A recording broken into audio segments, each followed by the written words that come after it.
Hello aspirants, this is Rohit Shekhar welcoming all of you in my YouTube platform Booster Classes.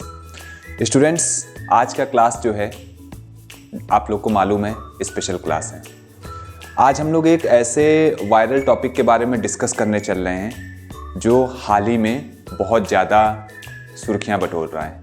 आप समझ गए हो मैं किस टॉपिक की बात कर रहा हूँ। दरअसल अभी हाल ही में जो बॉलीवुड के कॉमेडियन अभिनेता हैं राजपाल यादव जी को तिहाड़ जेल भेज दिया गया है। कुछ चेक बाउंस का मामला सामने आया है। तो आज के क्लास में हम लोग डिस्कस करेंगे कि बेसिकली मामला क्या है और जो चेक बाउंस से रिलेटेड जो हमारा कानून है वो क्या कहता है और जो आईपीसी में जो भी चेक बाउंस से रिलेटेड जो भी धाराएं अंकित की गई हैं तो उसके बारे में आज हम लोग विश्लेषण करेंगे। आई होप कि आपको ये वीडियो पसंद आएगा। तो आप पूरा समझने के लिए इस वीडियो को पूरा ध्यान से देखिए और समझने की कोशिश कीजिए कि पूरा मामला क्या है, ठीक है। और इसमें जो मैंने इनपुट्स जो ऐड किया है तो वो आपके आने वाले एग्ज़ाम के लिए बहुत इम्पोर्टेंट हो सकता है।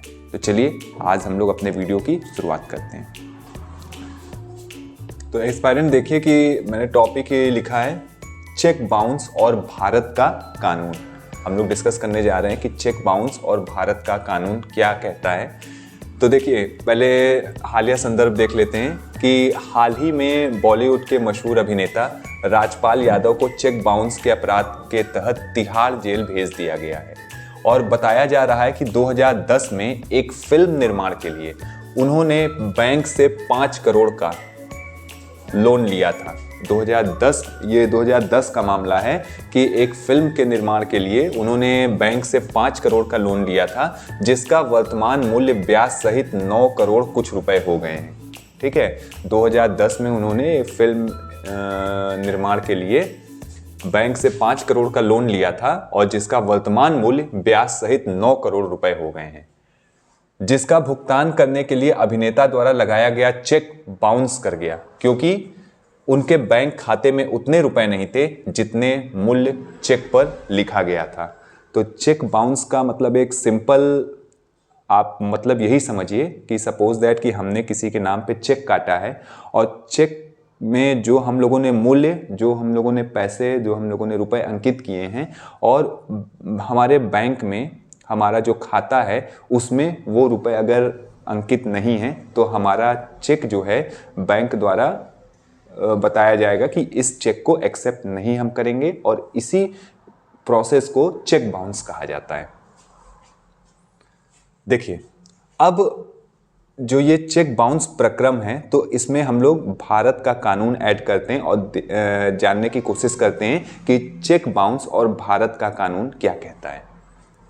भारत में अपर्याप्त धनराशि के कारण चेक का बाउंस होना चेक का अनादर परक्राम्य लिखित अधिनियम 1881 की धारा 138 के तहत एक आपराधिक अपराध है।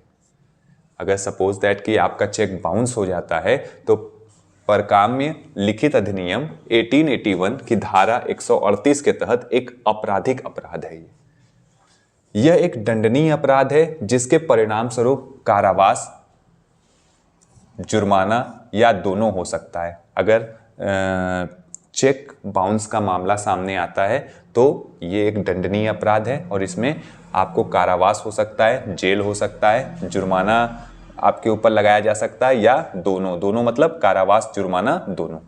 किसी चेक को आपराधिक अपराध मानने के लिए यह आवश्यक है कि वह कानूनी रूप से लागू होने योग्य ऋण के लिए हो और अपर्याप्त धनराशि के कारण वापस कर दिया गया हो, ठीक है। एक ऋण के भुगतान के लिए उस चेक को लगाया गया है और खाते में अपर्याप्त धनराशि है जिसके कारण चेक को वापस कर दिया गया है। कानूनी कार्यवाही चेक रिटर्न मेमो प्राप्त करने और चेक जारीकर्ता को भुगतान की मांग करते हुए कानूनी नोटिस भेजने से शुरू होता है, ठीक है। लीगल प्रोसीजर जो है, जो कानूनी नोटिस हम लोग जो है इस प्रक्रम में जो भेजते हैं तो यहाँ से कानूनी रूप स्टार्ट होता है जो हम लोगों ने नोटिस भेजा है। यदि नोटिस प्राप्त होने के 15 दिन, याद रखिएगा 15 दिनों के भीतर भुगतान नहीं किया जाता तो उस अवधि के 30 दिनों के भीतर अदालत में आपराधिक शिकायत दर्ज की जा सकती है। ठीक है, यदि नोटिस प्राप्त होने के 15 दिनों के भीतर भुगतान नहीं किया जाता तो उस अवधि के 30 दिनों के भीतर अदालत में आपराधिक शिकायत दर्ज की जा सकती है। शिकायत दर्ज होने पर न्यायालय जो कोर्ट है समन जारी कर सकता है। अगर शिकायत दर्ज हो गई तो न्यायालय समन जारी कर सकता है और मामले की सुनवाई अक्सर संक्षिप्त रूप से की जा सकती है। दोषी पाए जाने पर 2 साल तक की कैद, चेक की राशि के 2 गुना तक का जुर्माना या दोनों हो सकता है। अगर आप मान लीजिए कि आप दोषी पाए जाते हैं तो आपको 2 साल तक की कैद हो सकती है, चेक की राशि के 2 गुना तक का जुर्माना आपके ऊपर लगाया जा सकता है या दोनों हो सकता है, मतलब 2 साल की कैद और चेक की राशि के 2 गुना तक का जुर्माना। इसके अलावा धन वसूली के लिए दीवानी मुकदमे और आईपीसी धोखाधड़ी और आपराधिक विश्वासघात के तहत आरोप भी लागू हो सकते हैं। ठीक है, इसके अलावा धन वसूली के लिए दीवानी मुकदमे और आईपीसी धोखाधड़ी और आपराधिक विश्वासघात के तहत आरोप भी लागू हो सकते हैं। चेक बाउंस होने पर क्रेडिट स्कोर भी नकारात्मक प्रभाव पड़ता है। जैसे मान लीजिए कि चेक बाउंस हो रहा है तो जो भी आपका क्रेडिट स्कोर है इस पे एक निगेटिव इम्पैक्ट पड़ता है, नकारात्मक प्रभाव पड़ता है। और बार बार ऐसा होने पर बैंक जो है खाता फ्रीज किया जा सकता है। अगर मान लीजिए बार बार आप चेक जो है आपका चेक जो है बाउंस हो रहा है तो जो आपका बैंक खाता है उसको फ्रीज किया जा सकता है।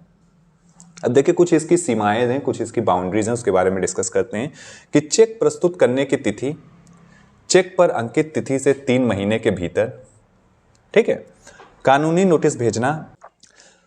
नोटिस भेजना वापसी ज्ञापन प्राप्त होने के 30 दिनों के भीतर और शिकायत दर्ज करने का समय 15 दिनों की मोहलत अवधि समाप्त होने के 30 दिनों के भीतर। ठीक है, तो चेक बाउंस से रिलेटेड इतना इंफॉर्मेशन आपको मालूम होना चाहिए। तो फटाफट हम लोग इसको रिवीजन कर देते हैं कि हम लोग का जो टॉपिक है वो है चेक बाउंस और भारत का कानून।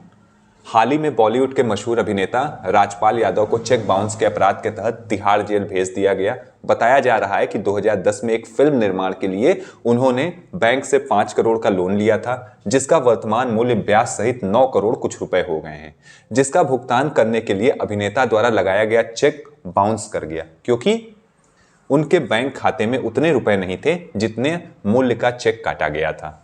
भारत में अपर्याप्त धनराशि के कारण चेक का बाउंस होना चेक का अनादर परक्राम में लिखित अधिनियम 1881 की धारा 138 के तहत एक आपराधिक अपराध है। यह एक दंडनीय अपराध है जिसके परिणाम स्वरूप कारावास, जुर्माना या दोनों हो सकते हैं। किसी चेक को आपराधिक अपराध मानने के लिए यह आवश्यक है कि वह कानूनी रूप से लागू होने योग्य ऋण के लिए हो और अपर्याप्त धनराशि के कारण वापस कर दिया गया हो। कानूनी कार्रवाई चेक रिटर्न मेमो प्राप्त करने और चेक जारीकर्ता को भुगतान की मांग करते हुए कानूनी नोटिस भेजने से शुरू होती है। यदि नोटिस प्राप्त होने के 15 दिनों के भीतर, याद रखिएगा, डेज याद रखिएगा कि यदि नोटिस प्राप्त होने के 15 दिनों के भीतर भुगतान नहीं किया जाता है तो उस अवधि के 30 दिनों के भीतर अदालत में आपराधिक शिकायत दर्ज की जा सकती है। शिकायत दर्ज होने पर न्यायालय समन जारी कर सकता है और मामले की सुनवाई अक्सर संक्षिप्त रूप से की जा सकती है। दोषी पाए जाने पर 2 साल तक की कैद, चेक की राशि के 2 गुना तक का जुर्माना या दोनों हो सकता है। 2 साल की कैद, चेक की राशि के 2 गुना तक का जुर्माना या दोनों हो सकता है। इसके अलावा धन वसूली के लिए दीवानी मुकदमे और आईपीसी धोखाधड़ी और आपराधिक विश्वासघात के तहत आरोप भी लागू हो सकते हैं। चेक बाउंस होने पर क्रेडिट स्कोर पर भी नकारात्मक प्रभाव पड़ता है और बार बार ऐसा होने पर बैंक खाता फ्रीज किया जा सकता है। फटाफट इसकी बाउंड्रीज देख लेते हैं, सीमाएं देख लेते हैं। चेक प्रस्तुत करने की तिथि चेक पर अंकित तिथि से 3 महीने के भीतर, कानूनी नोटिस भेजना वापसी ज्ञापन प्राप्त होने के 30 दिनों के भीतर और शिकायत दर्ज करने का समय 15 दिनों की मोहलत अवधि समाप्त होने के 30 दिनों के भीतर। आई होप एस्पायरेंट्स कि आप लोगों को ये इन्फॉर्मेशन समझ में आया होगा। तो इस इन्फॉर्मेशन को आप लोग अपने माइंड में रखिए और हो सकता है कि आने वाले एग्ज़ाम में चेक बाउंस से रिलेटेड आपसे क्वेश्चन पूछे जा सकते हैं। तो स्टूडेंट्स अपना आप ख्याल रखिए और पढ़ाई करते रहिए। हम लोग नेक्स्ट टॉपिक में एक ऐसे ही एक वायरल टॉपिक के साथ मैं आपके समक्ष प्रस्तुत होता हूँ। तब तक अपना ध्यान रखिए और खूब पढ़ाई कीजिए, क्योंकि हम लोग को पढ़ाई तब तक करनी है जब तक कि हमारी पढ़ाई ना हार जाए। ख्याल रखिए और पढ़ते रहिए। नमस्कार।